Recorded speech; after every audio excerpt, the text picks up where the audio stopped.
All right, guys, you know, when it comes to rigging up soft plastics, hook size matters, and it's often something overlooked. We usually know, you know, we're using Gamakatsu quality hooks for everything, and we know which style to use for, you know, different baits and that sort of thing, but making sure that you have the exact right hook for the bait that you're using is important, because it's gonna give it the most sort of lifelike, realistic look, which is gonna help you get more bites. And then also, you wanna have the right hook size just as far as giving you the best opportunity to land the fish that you can, you know, hook up with. So I'm just gonna tell you sort of how I like to do things. And, you know, obviously for me, the Z-Man Scented Jerk Shad on a Smeltinator jig head, I've won a lot of money, more money on this bait than anything else, and I use it all over the place. I catch a lot of smallmouths obviously on these, but catch largemouth spotted bass on them as well. And these Smeltinator jigs are all built on a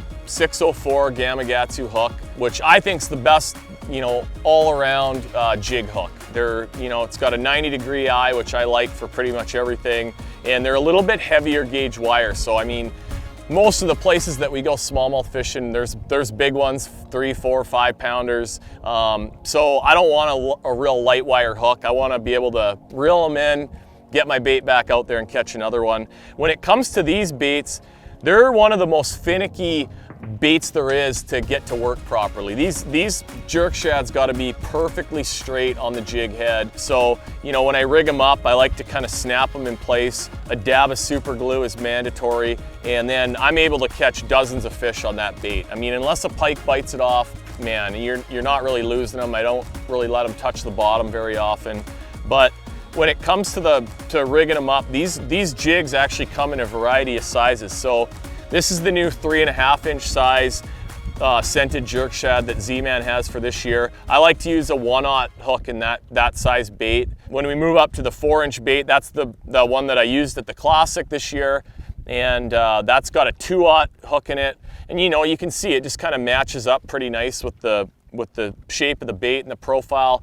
Move up to the 5-inch bait, and it's got a 4/0 hook in it, a little bit bigger. We actually have them in a 1/2 ounce with a 5/0 hook, and but all the different sizes come in these, in, you know, 1/0, 2/0, 3/0. So you got some options depending on which bait you want to use. When it comes to drop shotting, I'm a big fan of the split shot drop shot hook. The G Finesse drop shot hook's a good one as well. But you know, with a drop shot, it's the ultimate finesse technique, so you don't want to use too big of a hook or it's going to overpower the bait and just kind of look unnatural. So for me, 90% of the time, if I'm drop shotting for smallmouths or walleyes, it's going to be a #1 hook, and I love to nose hook these. You know, that's the 3.5-inch scented jerk shad, the smaller size. Nose hook it just like that. When you rig it up, you know, I think people picture when you nose hook these things, you put it right through the top, and that can work when they're really biting. But the problem when you do it that way, the bait can move around and not be straight. So this is a little trick that a lot of guys do. You actually start in the bottom of the bait and then just sort of put the point of the hook right out the center of the plastic, and that's going to lock it in so it always just stays nice and straight. You can see it's not going to move around. That's a pretty good trick for drop shotting. If I was going to a southern largemouth fishery, obviously you got some bigger fish, you might have to beef up the hook a size or two, but you don't want to go too big. Obviously, if you start drop shotting the 5-inch bait, you can go a little bit bigger, but for the most part, with, you know, a lot of these smallmouth baits that we're drop shotting, they're, you know, 2.5 to 3.5 inches long. You want to use a #1 hook is the way to go. And that's going to give your bait the most realistic look in action and still give you the best chance to land every fish that you hook. When it comes to hook sizes, the single numbers are the smaller sizes. So #8 is, talking treble hooks, #8's about as small as you want to go. Some of the spy baits, small jerk baits might have a #8. #6 is pretty common, you know, good size for jerk baits, smaller crankbaits. #4 is probably your most common size for most crankbaits, and you know, #2 for some of the bigger baits. When we get into the jig hooks and worm hooks, we're getting into the aughts. So 1/0, which is a 1/0 for anyone that maybe if you don't know what I'm talking about. #1 on the drop shot hook. That's a really small one. But on these 604 Gamakatsu jig hooks, 1/0's pretty small. That's the one that I'm using in the 3.5-inch jerk shad. A 2/0's what we're using in the 4-inch jerk shad, and a 3/0 or even a 4/0 sometimes if I'm fishing for largemouths is what I'm going to use in the 5-inch version. And basically,